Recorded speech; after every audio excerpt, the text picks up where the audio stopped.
Hello guys and welcome to episode number 32 for What Detect. My name is Adam Lobo. And I'm Vernon. Super happy to be back. Yes, so for this week we have plenty to talk about, specifically about Xiaomi, because that was something that we felt like it was a little overshadowed in a way, because deservingly so, because it was the iPhone season and all, but Xiaomi decided to throw the spanner into the works, like spanner works. We'll be talking about that, and we want to also discuss what's the deal with Xiaomi, why is Xiaomi suddenly doing this. And I have been using, I did not bring it, the iPhone 17 after a week, so I'm going to talk about that. So meanwhile, while we are talking over here, maybe Syed, you can just quickly go down and grab the iPhone 17, buddy. Thank you. So Syed is behind the console. It's on the table, yeah, our usual WIP table. So Syed is going to go and hold the iPhone 17. Meanwhile, we can switch to the first camera. We'll be also talking about the tech news of the week, because it has been pretty interesting in terms of the tech news.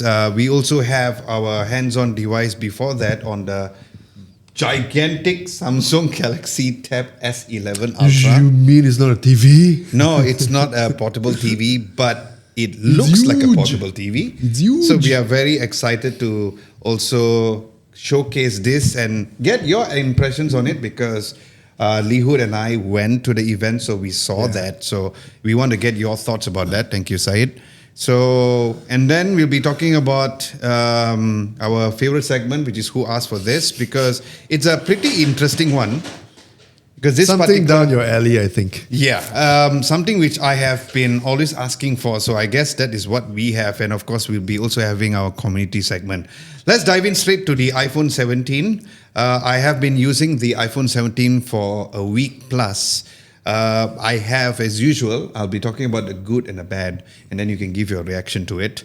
As much as we had Jason last week to talk about the sage color, the more I hold this, I really like the lavender. I know that Apple has come up with different kinds of purple-related colors before this, and the more I use the phone, the more I love the color. What are your thoughts about the lavender? Are you still a sage man, or do you like the lavender based on what you saw I like last week? the sage. Okay. I like the sage a lot. But I have to say, I think Apple got it right in terms of the colorways this season. Yeah. I think all of them look good. And then it's a matter of preference whether you like, the purple, the lavender, or... Are you still a sage person, or do you prefer the lavender? I still like the sage, yeah. Okay. I still like the lavender, but I get why people like the sage, because it's a very interesting green. It's very, very comforting, very pleasing kind of color. So Yeah, I agree. But I guess because my home setup is all purple, you can see that this is purple. So I like the whole idea of purple. My If I look straight, I can see the AirPods Max in purple. So you can see it right there on the my shelf. sis-in-law is a huge purple fan, so you everything go. is purple. I guess because it's my... She would love this. the fact that... Hint. My brother, please buy iPhone for 17 for her. So speaking of buying, the Ceramic Shield 2 has really proven its resistance. I have not been using it with the case. And remember last week you were talking about micro scratches? For people who have anxiety with micro scratches, you don't have to. Yes, that's me. However, when it comes to protecting the side, so far it has been okay, but of course you can get a case. The biggest thing that I would also say about the build quality is the fact that if you type the phone on the surface like what I do, it does wobble. It does wobble, yeah. So it does wobble towards the right hand side. But of course you can use Apple silicone case, or especially D brand has sent over their grip case, which also looks amazing, and it gives you a better grip as well. So stay tuned for that review to see that. But other than that, of course, the biggest leap that we talked about is the 120 Hz promotion, finally on a non-Pro iPhone, which is great to know. Yeah. It has a larger screen too. So compared to 6.1, it's 6.3. So the baseline iPhone not only has a higher refresh rate, so to all of our surprise, that is something which is really good. Auto brightness value. Samsung has always been the king when it comes to this, right? Because whenever you go to a brighter area, and then when you go to a darker area, you go like, oh, why is it still so bright? Or suddenly when you open your phone, when you unlock it, not open the phone, but when you unlock the phone, you know how it gives you that flash of brightness. But this time around, it did very well. Very Samsung-like, right? So We still do not know whether this is still using a Samsung screen or using LG's OLED screen or even using a BOE. This we screen. don't know. Yeah, Maybe we but should so far ask the screen Mr. has been Ming good. Ko- In the end of Ming the Ko. day, when people buy the phone, they're not going to go like, oh, what screen is this, right? Battery wise, Interesting. 7 hours plus on screen on time. That's It's still pretty 17% left. That's pretty good. It's very good. I was shocked. I mean, I wouldn't say I was shocked. Of course, it's but a slightly lower power chip, right? It's not Yeah. the Pro chip. But, Yeah. but still, it's yeah, that's pretty very good. impressive. Apple has this new 40-watt fast charging. I did not know this until when I did research. So if you go on Apple's US store, there is a new fast charger at 40 watts. The one with the 2 ports, right? Yeah. I'm not sure there's a 2-pot, but we'll put it in the screen for you guys to see. Unfortunately, it's not here in Malaysia yet. And Apple claims to get 0 to 50 in 20 minutes with the new adapter. So as soon as it comes here in Malaysia, we'll try that. What's interesting is that the Qi2 wireless charging is 25 watts, similar to the Pro. Yep. Nice. So it makes the battery life, the battery usage and all really good. Performance-wise, iOS 26 runs smooth, no issues at all. A lot of people complain on the beta version and all. That's one of the reasons why I never go with the... Well, it's official already. Yeah, so it's already official and it's been great. There is a new software update on iOS 26. I don't know whether you've already updated. Dot one. Apparently that, remember last week that 0.1. Jason and us, we were talking about all the so-called Wi-Fi and the network drops and all, which never happened to us. So apparently that issue has been fixed as well. Handling daily tasks is great. Photo editing, gaming is great. Max settings on Genshin Impact. The dual capture mode, of course, is something that I haven't used it yet. I thought I would use it, but eventually I did not use it. But again, the overall performance value on this particular chipset, even though it's not the Pro, has been great.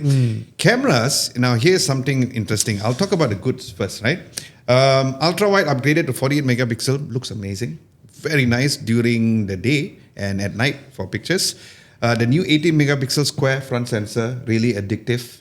Nice for photos and videos as well. I always thought that was like the biggest feature that Exactly. But that there was Apple didn't there really was, highlight, but I Yeah. thought it was the best. I think I know the reason why, especially for non-pro, which I realized this, which I'm going to talk about in a short moment, especially for people who's considering buying this phone. Portrait modes for iPhone has surpassed Google Pixel. It's so bloody good for humans and even complicated objects. The complicated objects, they're subject to background blur. Samsung has always nailed it right now. And now iPhone is doing it very well. Macro mode on a non-pro iPhone, we didn't talk about that until when I was trying to take a picture of a flower and it switches. Oh yeah, it has a macro mode because of the new upgraded 48 megapixel sensor, which is great. Night time photos were nice. I like how they didn't do, I would say Pixel does this. They over brighten stuff. Yeah, Pixel does this. The A series Samsung's smartphone does this. The flagship does not, where the blue skies look blue or a little orange. Because I brought the Samsung Galaxy S23 FE, which the video is coming soon, to China when I was in Shanghai. And whenever I took a picture of the sky, it looks orange. Because it tries to overcompensate. It looks at the nearer building. So if the nearer building has more yellow, it makes the skies look a bit more yellow. But I think Samsung tends to do that. They only do that. I had noticed that it's only on the FE and the A processing. series. Their flagship, they keep it as raw and natural as possible. Yeah. And then... Maybe it's that segment of the market. Could be. One Could be. Because it's definitely image processing. So that's why I still love how iPhones have kept it natural and neutral. I mean... So, and without having any so-called noise to the image, right? Okay, now back on to the not so good, where a lot of people will pay extra attention because of negativity biasness, but you all know us, we are not biased, so we will tell you the things. But of course, when you see the video, then you can see it for yourself. First and foremost, the battery, while the overall battery was great, but the first percentage of battery ran very quickly. Possibly like what you said, it could be because... Conditioning. Yeah, it's just like, oh, okay, this is how you use the phone. Not a big deal because ultimately the screen on time was really great, so that is good. But of course, the not so good is the fact that the 40 watts charger is not available. There's the higher value charger, but that is for MacBook. So you want to get a smaller size 40 watt charger. So we do not know when is that going to come to Malaysia. Performance-wise, funnily enough, when it comes to gaming and all is okay, taking pictures and all is okay, but when you do FaceTime calls, because my wife and I always FaceTime calls, that is our habit since even just when we started getting together and stuff. And when we talk, it's like I teman her in a traffic jam. So it's about 30 minutes. Sometimes it really becomes very warm. But then again, that's me doing FaceTime for 30 minutes. I don't think anybody does it. But if for some Do people you use like filters or stuff like that? No, it was just basically like she's got it on her MagSafe in a car and she's having a conversation with me and I go Maybe like, oh, that's why, because you got a MagSafe on it. but it's not charging. It's just MagSafe for the sake of just mounting the filler. We don't believe in charging the phone MagSafe in a car because we don't want to make the habit of having it. But yeah, but if you're not doing FaceTime calls for more than 30 minutes, maybe it's just us, so that is fine. Now the cameras, I was a little surprised, but I'm okay with it, so I'm a bit neutral about it. The maximum zoom is only up to 10 times when it comes to pictures. Well, what are your zoom. thoughts about that? I think that's okay. It's to be 48 honest. megapixel. Yeah, it's fine. Yeah. It doesn't bother me that much. In my review, I said that I am okay with that because at least they're being humble about it rather than having like 100 times zoom and then it's going to look like crap. Yeah. So I believe the reason why Apple has kept it to 10 times is because they felt like, okay, look, yes, it's a 48 megapixel sensor, but it only makes sense that we can only zoom up to 10 times. Sure. Which, And how often and practical do you zoom to 100? very good point. But you know, you have your Android fanboys who will go like, what? Your iPhone only has up to 10 times zoom kind of thing.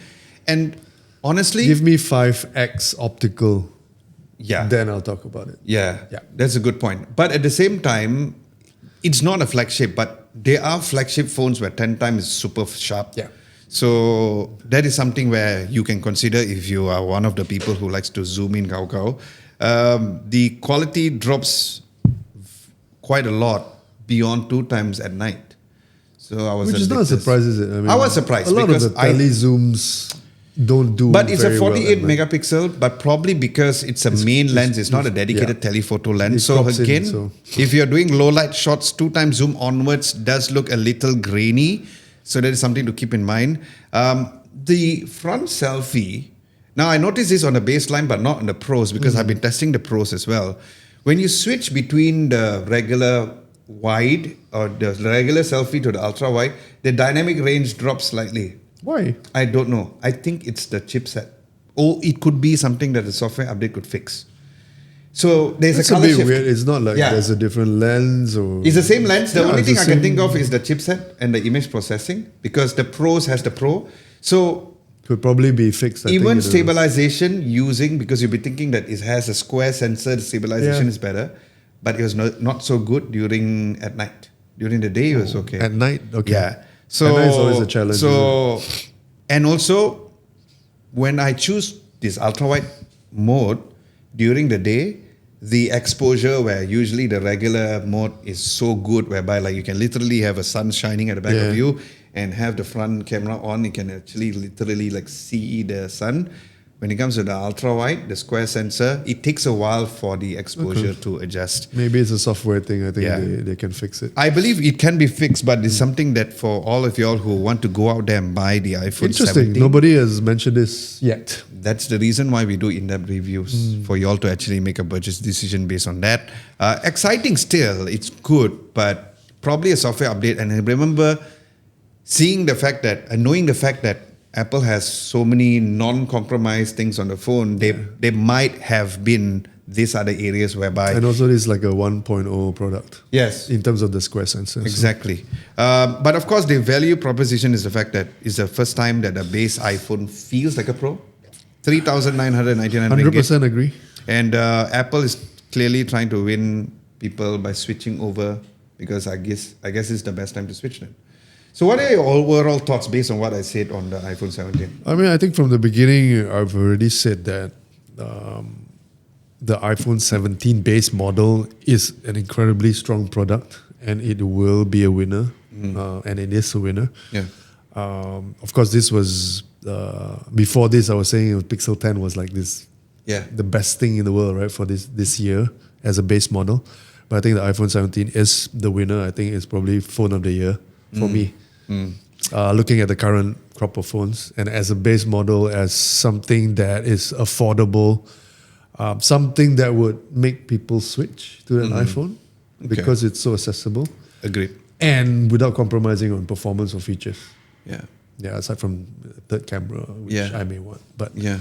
otherwise, awesome. And I think iOS 26 makes it even better in that overall experience. Yeah. When you own a phone. Based on our review on the Google Pixel 10, the biggest compromise on that particular phone is the video in general, including during Nothing the day. beats video on iPhone. Yeah. Honestly, But I honestly been for feel many like years already. the video quality on the iPhone 17 is still not leaps and bounds ahead of the Google Pixel 10, but it's better, Yeah. especially at night. So that is something for you all to consider as well. But again, 3,999 ringgit for an iPhone, which is super powerful like that. but it's never been closer. I mean, in Yeah. terms of Pixel and iPhone, this year I think it's probably the closest you can get on the base model. What if someone come and approaches you and say that, hey bro, the Nothing Phone 3 is 3,299 and the Xiaomi 15 3,499. I'm thinking to switch to the iPhone, but I'm paying 3,999. What is your so-called argument that you're going to tell them to get the iPhone 17 now? I think it's the OS. Okay. In the end, I think it's the OS and the experience, the Apple ecosystem. Apple's just got more. If you're talking about just nothing, then it's basically nothing OS. Yeah. If you want something really quirky, yeah, sure, go for it. And it's much cheaper as well. Yeah. Xiaomi, you can't go wrong with the Xiaomi, to be honest. Yeah. Always competitively priced, feature-wise always there. Aspirational iPhone-like Yeah. in terms of design and aesthetics and also, experience overall. Yeah. So again, boils down to individual preference Yeah. in the end and how big your wallet is. Yeah. $500 is a lot of money in that segment. Yes. Yeah. So maybe a Xiaomi 15 could be the choice Yeah. for someone, Yeah, since even Xiaomi's HyperOS, if you watch the keynote, they have a lot of interesting software updates, very close to iPhone, like the dynamic island style and all. Exactly. So, and we're going to talk about Xiaomi a little bit more after exactly. this. So because we missed out on that. that's something which is very much worth considering. And this new HyperOS will be coming to the Xiaomi 15 series. So I guess we'll just have to wait and see. Yeah. What I usually tell people is that if you're using an iPhone, just stick to an iPhone. Yeah. But if you find that you want to finally switch and try to dip your feet into the ecosystem, then this is the way to go. Yeah. And, but the weird thing is, right? I think this year when you're talking about, I've been using an iPhone for a while. I was thinking of going to Pixel. It's an easy sell, because of the strength of the Pixel 10. Yeah. But on the flip side, it's also easy to say, hey, I'm on Android. I'd like to try an iPhone. Yeah. And I have a friend very recently who asked, because she's been a Pixel user. Oh, that's interesting. Tell us about that story. And she said, I want to try an iPhone. Or at least one of her friends has been recommending. And I think it is the perfect time to make that switch this year. All right. Yeah, That's it's a very strong product. iPhone 17. That's the theme hands of our down. review. Hopefully, the review will be out next week. Then you can see the results for yourself and be sure to comment at the comment section below of that video too. Let's go into the Samsung Galaxy Tab S11 Ultra. A very huge screen, as we mentioned. Huge. It is powered by the MediaTek Dimensity 9400 Plus. But before that, maybe you can just get your hands on it. And Syed, you can just focus on Abang's camera, on Vernon's camera. It's so big. Okay. Okay, it's in the case. While you are looking through that, I will just talk about the specs, right? And the focus of the camera can still be at Vernon. It's powered by the new MediaTek Dimensity 9400 Plus. We all know that MediaTek has come a long way. The biggest screen ever on a Samsung tablet, and it's very thin. Okay, first the screen is 14.6 inches. Okay, it has an anti-reflective coating, but not fingerprint coating because you can see the fingerprints everywhere. But how is the anti-reflective coating? No, that's not a wallpaper. That's fingerprints. Yeah. How's the anti-reflective coating if you shine it against the light? It's not too bad, but compared to like my iPod, because it has a matte screen. Yep. So It has a huge 11,600 milliamps of battery, but apparently it's very light.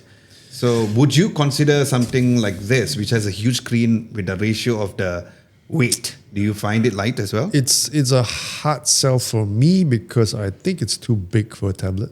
It almost looks like a laptop. It is a laptop. I mean, but I was just telling Syed earlier that if this was a single device that I have, I don't have a laptop, this would probably be a good size. Yeah, because of the fact that Samsung DeX on this particular tablet, because a lot of people are underplaying Samsung DeX because it's a really, really powerful software proposition whereby it has up to 4 workspaces. So similar like you have different workspaces on the Mac, you have 4 different workspaces on the Samsung DeX version on this particular tablet. And of course, all the Galaxy AI, things like your generative edit and all, having it on a bigger screen is definitely a bigger value compared to having a foldable or having something like this.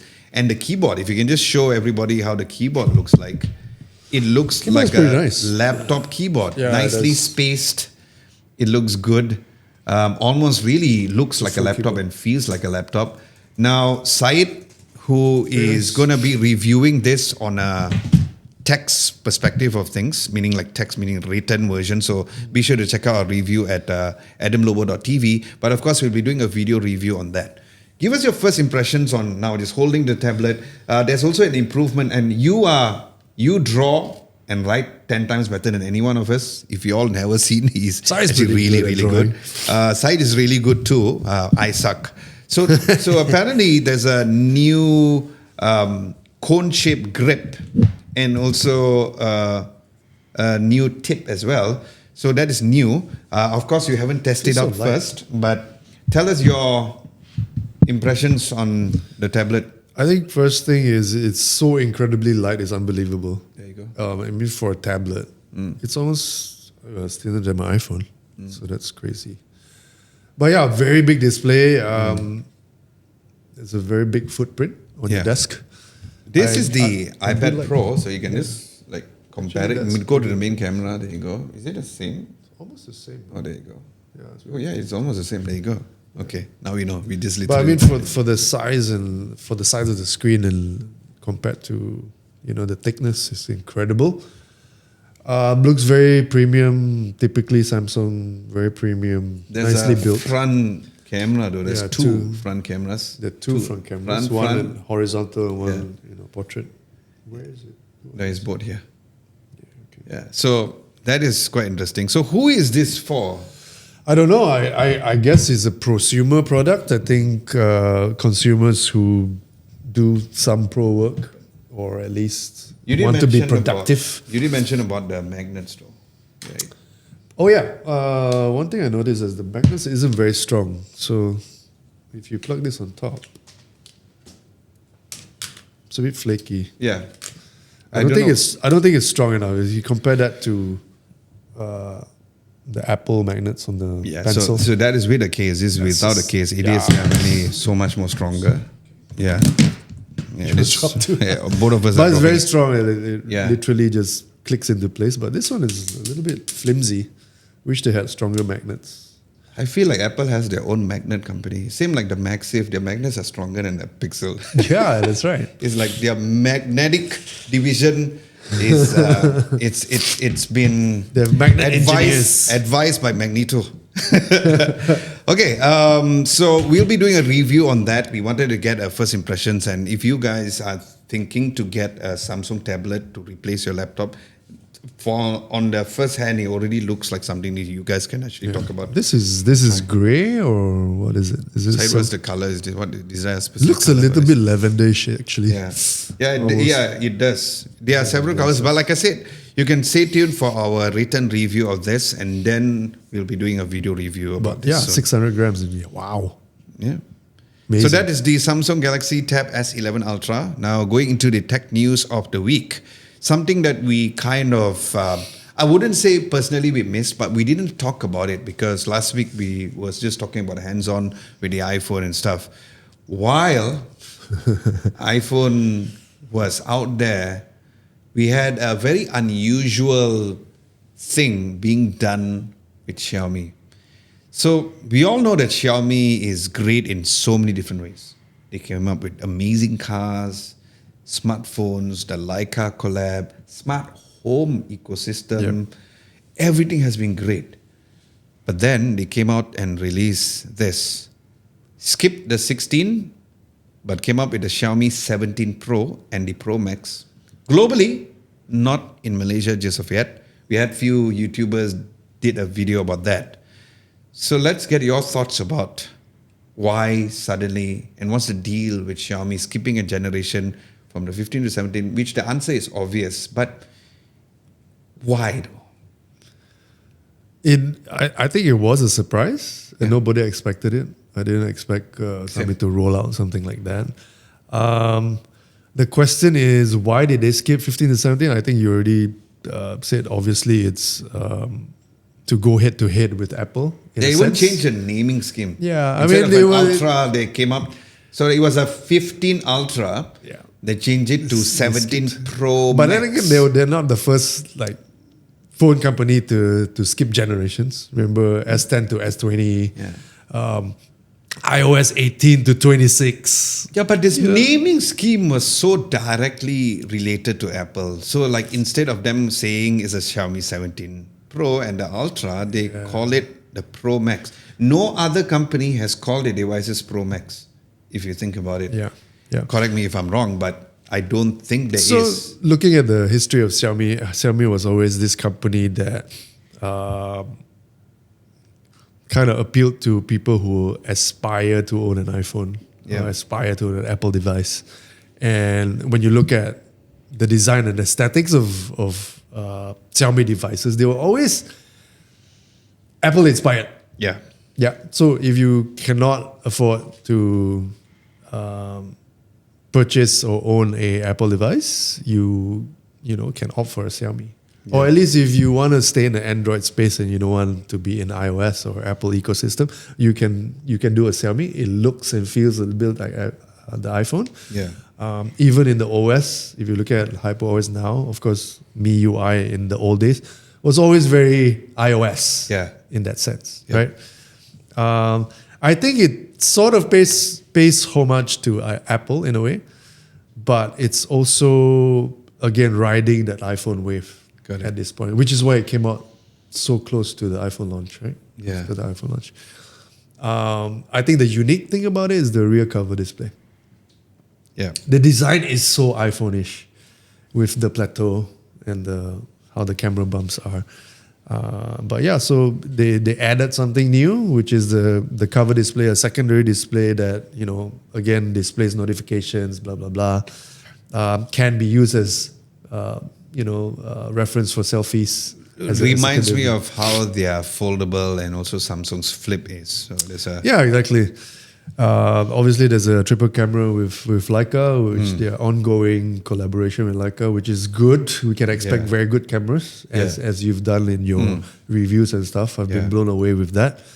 And top of the line, Snapdragon 8 Elite Gen 5. So there's this very interesting thing about the secondary screen where Arun Maini has showed this, whereby you can put a case where it's like a controller and you can play games in the back. And the screen is great. Now, it's not the first time that Xiaomi has put a screen at the back of their phone. They've done it before. Right. But this time they kind of expanded the whole entire thing. Going into the further specs for all our spec nerds out there, all three cameras will have a 50 megapixel camera. No compromise over there. Selfie camera is also going to be 50 megapixel. But by you having the rear screens, it's like, why would you want to use the front camera? The answer is that is true. Yeah, but I mean for video calls and again, they could have put a 12 megapixel camera and just went with it, but they said no, I'm going to give you a 50 megapixel. No, it's camera. It's Xiaomi, so they're just going to give you the specs. Video recording for the rear, Xiaomi's 8K video has been great, rivaling Samsung, but I still think that Samsung's 8K video is better. Their log is really amazing because it was amazing on the 15 Ultra. Let's just see how this is going to be. The battery though, because they'll be using their silicon carbon battery, 7,500 milliamps of battery, madness. And Xiaomi's HyperOS has been very efficient when it comes to the battery as of late. So yeah, the question is that, let's just put Apple aside. Xiaomi 17 Pro Max, when it comes out, if it's not against Apple specifically, do you think that this is going to be a top Android phone for people? Possibly. Why? Possibly. I think in terms of spec wise and feature wise, Yeah. the price point they haven't revealed. So price point might be a little higher than the Ultra, you think? Yeah. But why do you think they've gone Pro Max? They've never used Pro Max before. It's because, like I said, I always wonder what's the deal with Xiaomi, because I always felt that And even why without hasn't- going head to head with Apple, they are already very good. Yeah. They have already been advanced in so many different areas. Their smart home ecosystem has tons of it. They have two amazing freaking cars. Oh my God. Every time when I go to China, I have that wow factor when you see it on the road, you go like I swear, I can't wait for it to be here in Malaysia. It might be my very first EV that I ever get, because I still don't like EVs. I still prefer petrol car. And my point is that even if they don't call it the Pro Max, I believe that it would sell well. Yeah. It's very unlike them. For them to skip naming is fine. But for them to name it Pro Max, I question their decision making. Because Is sounds, it a hijack though? It sounds like a hijack. It's like, let's just do this because we can do it. We control the ecosystem. We control the entire supply chain. Let's just do this one-off product just to it's like upstage Apple. What I'm trying to say here, Bang, is the fact that, like how you don't see Lamborghini road shows, you don't see Jaguar road shows, on-ground events and stuff like that. Because Jaguar is dead, that's why. Yeah, that's true also. But my point is that these companies are so good on its own that they don't need to go any area. But I think if I really had to give an excuse on why Xiaomi is doing this, is because their new Hyper OS has a lot of compatibility with Mac. So, and although they are not the first, because Oppo did it with their fine end, but probably they are really going a little more serious on trying to take the iPhone users into their camp. You think so? Market share? I don't know, man. I just feel. Are you Are you saying that Xiaomi is trying to convert Pro Max users to Xiaomi? That's going to be hard. Yeah. That's going to be hard because the Pro Max users are like literally the hardcore ones. Yeah. Yeah, in my opinion, like I said, I just feel like they should just call it Xiaomi 17 Ultra, and it's going to. But looking at it, it's going to probably cost $5,000 and above. It's not going to be a cheap phone, you know. That's a good point.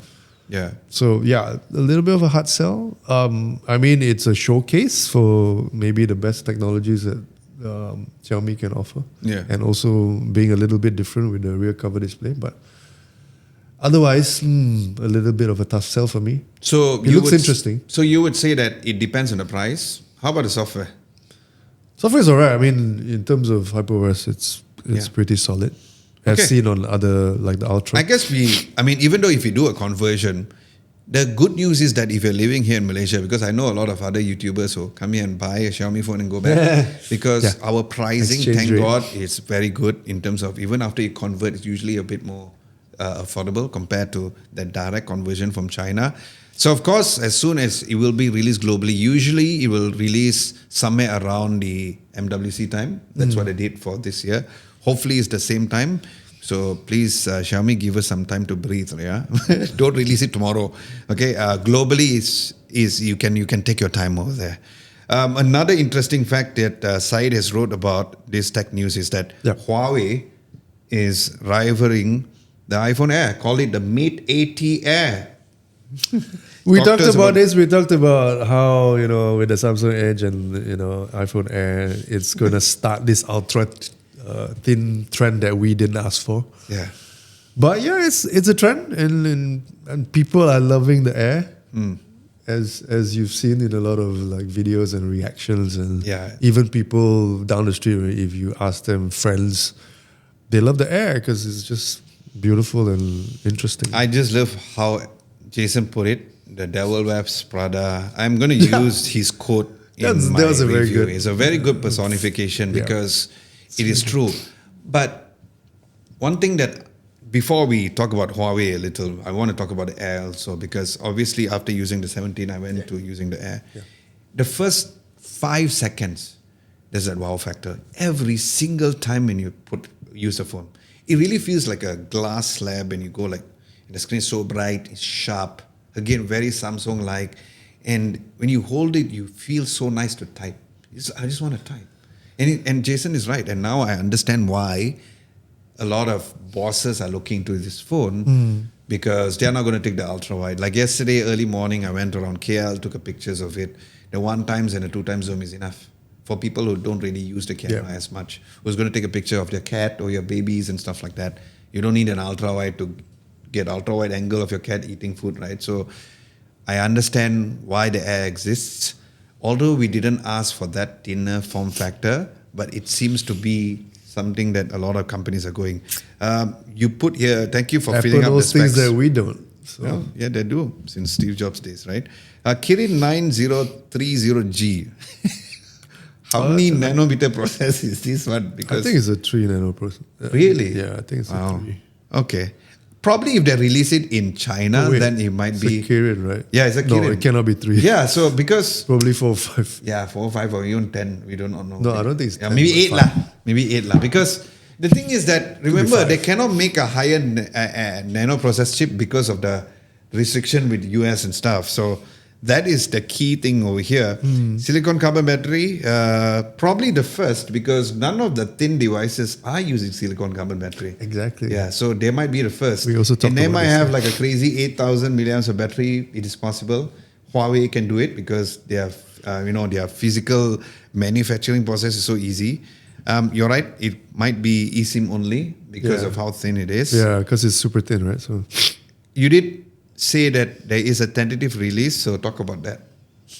yeah, tentative release is in Q4 2025, so that's quick. So they've been either working, burning the midnight oil for the past couple of months, or they've been doing this for the past 2 years. I don't know, but yeah, I think the reaction speed is pretty impressive. I'm trying to understand what goes behind the scenes, right? So, of course, all these Chinese manufacturers, not the brands, they already know because when they create the displays and all, or the parts for the iPhone Air, do they tell other brands, hey, by the way, Apple is doing this. Do you want to do it the same?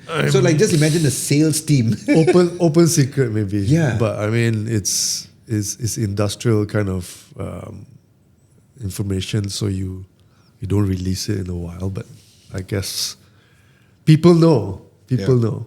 Yeah. And also it comes down right, to, like of course, the software, because we all know without the Google thing and whether or not it's coming to Malaysia. If it's coming to Malaysia, then of course we have the G-Box thing. The Pura 80 Ultra has been great when it comes to software. No issues with. I just recently tried it again for a day just to make sure that everything's fine. I've got a question for you. Ken. So now with the Samsung Edge, the Galaxy Edge, and the iPhone Air, one camera, right? Yeah. No, the Edge has two cameras. Yeah. What if this guy comes with 3 cameras? Do you think that's a possibility? Just to one up on everyone, right? Well, it's Huawei. If anybody can do it, they can do it because they make it, right? 4 cameras. Side is saying 4 cameras behind the scenes. It's like, why not, right? Yeah. I have a LiDAR. Yeah. But again, it comes down to the software. But let us know what you guys think. If there is a Huawei Mate 80 Air, if the software is sorted, would you guys get it? Let us know in the comment section below. I'm also interested in what the audience thinks about ultra thin devices. Yeah, because if you had these 3, which would you choose? Yeah, because again, we always talked about how we never asked for a thin phone. But we want to know, what are your thoughts? Do you all feel like with the current trend, is the Air something that we didn't know we wanted until it was out? Because people are asking about the Air. It's not like people are totally ignoring about it. The price structure was spot on from you because you nailed it on that part.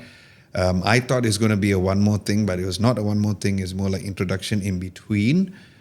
We talked about whether or not it's going to be a yearly thing. So yeah, let us know what you guys think of this new trend of very, very slim devices.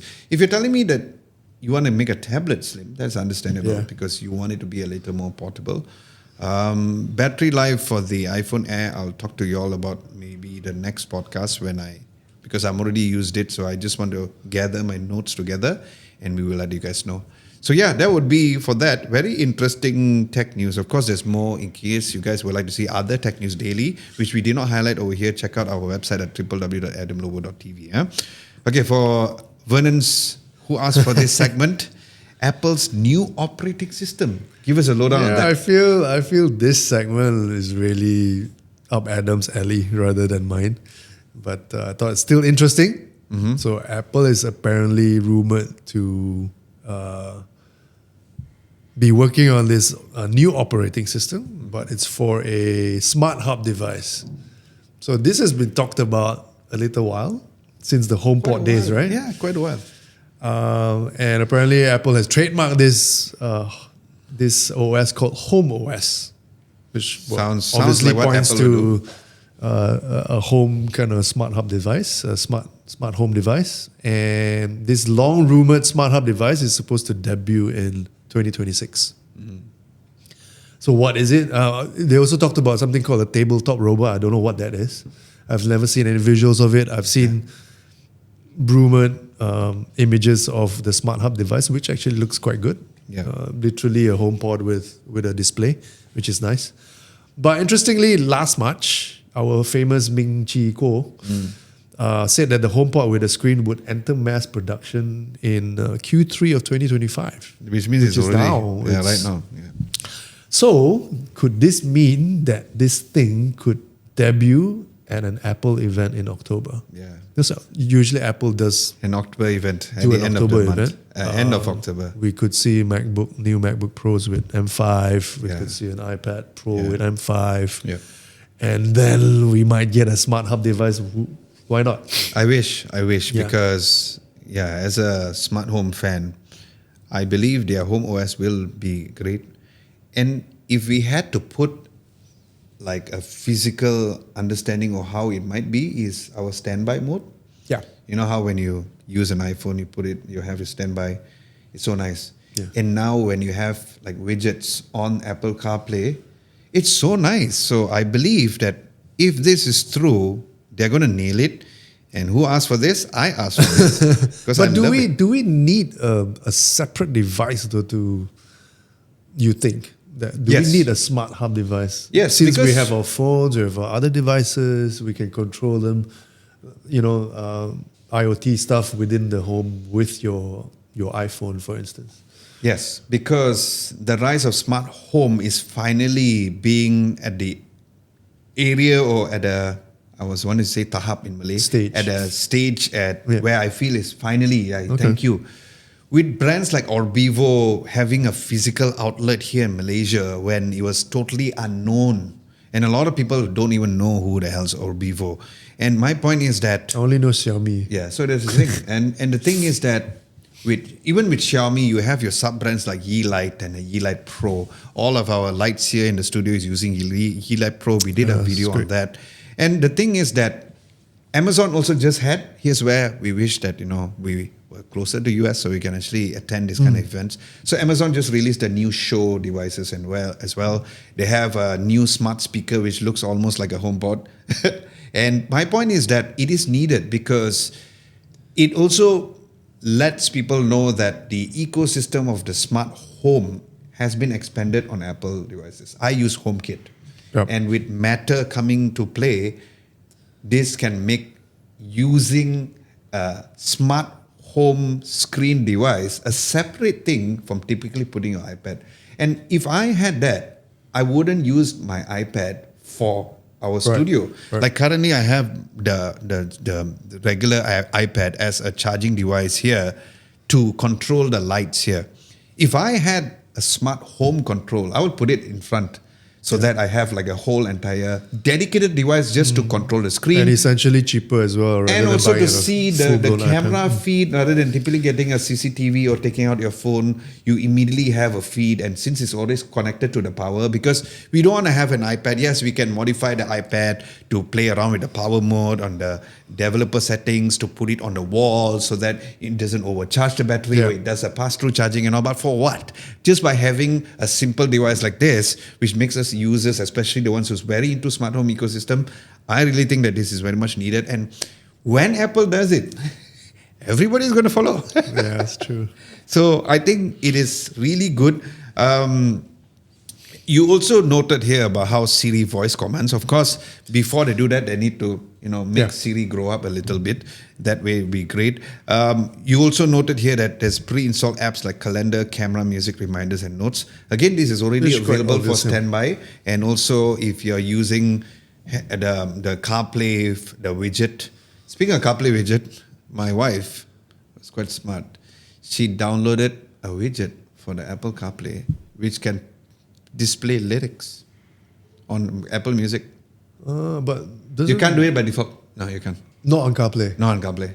So now you can karaoke in the car. Now, if you guys want us to do a video on that, I will do it.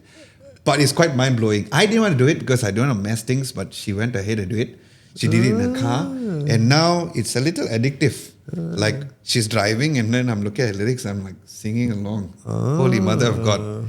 I don't have CarPlay, so I mean, I use it on my iPhone. Yeah. But on the iPhone, if you on the iPhone music, it's fine, but obviously imagine lyrics. having it on your car screen, which is quite interesting. Okay. They want you to focus on driving, not singing. That's the reason why Apple didn't do it, but it's cool. Safety Yeah, issues. it's cool. I think it's nice because not driver, but possibly the passenger can enjoy it. But still, there's no YouTube and stuff, but that's fine. Okay, so who asked for this? I asked for this. But is this something for a non-smart home, for a non-smart home guy like you, for example? I know you are there, but maybe not so much. If Apple were to create such product, would you get it? Because it's HomeKit driven, yes. Alright. Because the devices I have that I use, mostly Xiaomi, to be honest, There you go. can be controlled with the HomeKit Yes. hub. So Yeah. doesn't really matter And, what the hub is. Pixel has that Pixel tablet, which is also interesting, but again, it's a tablet. It's not so much of a smart home device. Yeah. So, yeah, and it could be a best way for people to finally dabble into the smart home market as well, which is great. All right, the community segment, this time around, side got better questions, so good job compared to last week. The question is, now that Meta is introducing an ad-free subscription, would you actually pay to remove ads on Facebook and Instagram? Comment and let us know why. Before you talk about this, Syed has taken his own liberty to actually write a whole entire article on this. Right. Which is amazing. So good think job, it's Syed, an- on that. I I loved think it. it's an I did want important to article. put that as a separate thing to talk about here because you already asked in the question. So that is something which you can do as well. We have 124 votes, which means the engagement has been great. So good job on that. But if you want to get a further thoughts other than both Vernon and I, you can check out that also at our website at www.adamlobo.tv. Vernon, there are 4 choices as usual, 124 votes. The highest is a big no because it's Meta. The second one is no because I don't care about ads. So which means that they don't care about ads. They're not going to pay. 7% is the lowest. Yes, because I hate ads. And 8% maybe. Depends on how annoying the ads are. Before we go into the comments, what is your vote and what are your thoughts about this? My vote was big no because it's Meta. I hate ads. Yeah. However, You don't want to pay Meta. I don't want to pay Meta. It's our data is already out there. It's already yeah. used and sold by Meta already. So I don't want to give them extra money because they're going to force you to buy ads. As a business, they're going to force you to buy ads anyway. Yeah. So that's where the money is. I think they're going on this premium service thing where, in the end, it's to put money into the pockets of the shareholders. So it's very revenue driven. But I think the question is, any free platform, there's always a compromise. There's always a give and take, right? If you're using something for free, like a platform, obviously your data is going to be sold to advertisers or whatever. So it's an agreement that you and I have with these platforms. Everybody has. But yeah, I'm still big no for me. Okay. For me, I honestly feel like this would be a little more applicable for Facebook because of the user spread is so much bigger than Instagram. Instagram already feels like there's ads. Too many ads. Yeah. Every 5 I don't swipes think we is will an ad. know a Maybe difference. But I see it being a bit more obvious on Facebook. That's about it. I am not going to pay for it. Not only because of its meta, because we all know that they are selling all of our data. But for me, I don't use Facebook anyway. You don't use Facebook. Instagram already I feels do like it a an bit ad for place. the for pages and There you go. something. Yeah, so Instagram already feels like there's a tons of ads. Whether or not it's from Meta or whether or not it's from suggested posts from people, it already feels like ad. And all I do is just scroll up. It's not like we are watching an entire ad on a video thing that it would annoy me. So I would say, even though it's a no, but I'm also leaning towards depends on how annoying the ads are. Right. But I'm not going to pay for it. What I meant is that if it gets too annoying, I might not even use the platform. Okay. Right? I will just get people like teammates like Jefferson to just, bro, I'm not going to open Instagram anymore. Just post it for me, please. Thanks. What if we flip it and I say it's Instagram, not Facebook? Our Instagram interaction is decent, not as big as how YouTube is. If it is there, I will treat it like TikTok, whereby it's like, by the way, another platform where I post something. I still wouldn't want to pay. It's the same reason why I don't pay for our personal blue tick. Yeah, I was gonna get Yeah. into the blue tick thing, Because the it's blue all tick, I of- put it's it, for I the money. pay, I'll just be honest, I paid for Adam Lobo TV, that Instagram, but my own personal one, I don't think I want to ever pay for it unless they plan to give it to me because I feel that I deserve it with the amount of things that I did for the music industry and to the point I am today and the amount of things I achieved in the music industry. In case you all do not know, just type Adam Lobo Dragon Raid, you see a bunch of stuff. So I feel like I should not pay it and I don't want to pay for it. I even try to dabble a little on the Instagram ads. Yeah. It's ridiculously expensive compared to even YouTube ads. And the ROI for Instagram ads has been horrendous either way. I'm still not going to pay for it, but as a user, if this really comes to Instagram so heavily, as a user, I might just not even open Instagram. Right. It's like how a lot of creators prefer Threads now than X. But I feel Threads is slowly becoming an X because it's a place where people are just bitching and complaining. Then It's I just become a go bit on Threads toxic. for that. I go Threads a little more for football, Liverpool related content, Right. which is a bit more real sometimes, not all the time. But I think like seeing people just using the platform to just bitch and complain is almost like another X as well. How about you? I refuse to use Threads because it's just a bad copy of X. Right? And and I hate how Meta forces you to go to Threads and how they sell it on Instagram. Yeah. So yeah, I just refuse to use. Let's Threads. check out the comments. The Lockhorn, I believe you're new, so thank you so much for joining us, our community tab. I don't think it would affect too much since the ads has always been there like forever. That's what I'm trying to say. It's like it's there. It's right? it's not there, in but your face. I think it's getting a lot more Yeah. these days. Yeah. Yeah. So Lockhorn says, so why would I spend money to remove the ads while it's not going to affect the existing it doesn't experience? bother you, It that's might. It might. That's the point, right? Because if it won't affect the experience, then site wouldn't write an article about it and we won't even talk about it. It might potentially really ruin your experience. So that's why the question is asked. But I agree. It feels like it's there, but it might just be so much worse, not like a little worse. So that's the reason why the question has been asked. Richard Dambler says, I don't have ads on my Facebook anyway. Huh? Okay, bro. No ads on your face. Is he using an ad blocker or? That's interesting. He could be using Tell- an ad blocker. I mean, that's one way. Yeah, that's one way to. Yeah, Sai's got a point. So Sai's behind the scenes, like I said. He said probably a cracked app. Other than that, let us know your secret or how you don't have a single ad, What about bro. web browser? Yeah. Could be. I mean, it could be an ad blocker. The Black Digger, what's up, my brother? Thank you so much. Meta is really playing with fire here. Agreed. Shows that shareholders matter more than its audience. Exactly what I said, Agreed. right? Agreed. It's about money. Considering it's not 2011 anymore, no one gives a damn about Facebook anymore. I agree. I foresee a sharp drop of users when this ridiculous thing gets implemented. I like the Black Digger. Bro, are you from Malaysia? If you're in Malaysia, we'd like to ask you to come to join us at the podcast. We love your feedback. And I like how every single week when site puts up a question, you answer. We are officially inviting you to join us if Sit here. you're in Malaysia. Sit Yeah, here. sit right in the Yes, middle. yeah. Okay, I'm maybe not sit joking. I think your insights are very interesting.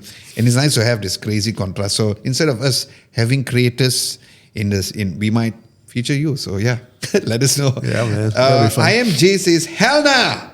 Lamau, I'm just not going to use it Hell anymore. nah. So that's almost similar to me. And then next days, also back here as usual, Zuck is really overestimating his audience. Yeah.